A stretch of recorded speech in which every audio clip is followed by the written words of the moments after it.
సర్వం సిద్ధం.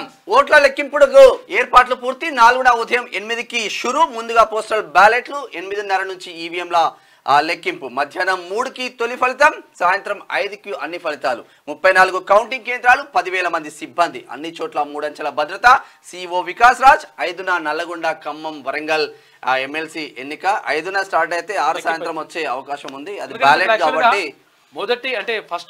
మొదటి ప్రాధాన్యత ఓటుతోనే వచ్చేసి ఉంటే తేలిపోతుంది. ఒకవేళ మొదటి ప్రాధాన్యత ఓటు ఎందుకంటే ఇప్పుడు ఈ విషయం ఏంటంటే ఎందుకు తేల్చారని చెప్పేసి కొంతమందికి డౌట్ ఉండొచ్చు.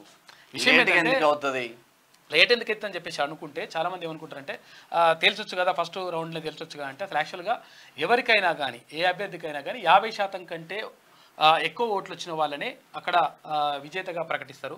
అందుకని చెప్పేసి రెండవ ప్రాధాన్యత ఓటును కూడా లెక్కించేటువంటి అవకాశం ఉంటుంది. కాబట్టి లేట్ అయ్యేటువంటి అవకాశం ఉంటుంది, లేకపోతే అట్లా ఉండదు. అంటే ఇప్పుడు మామూలుగా ఎన్నికలు జరిగినట్టుగా ఏది 30 ఇళ్ళకి వస్తే 35 ఇళ్ళకి వస్తే 31 ఇళ్ళకి వస్తే అట్లా ఉండదు లెక్క. ఏది కొంచెం ఆ ఎమ్మెల్సీ ఎలక్షన్లకు సంబంధించి కొంచెం డిఫరెంట్గా ఉంటుంది లెక్క.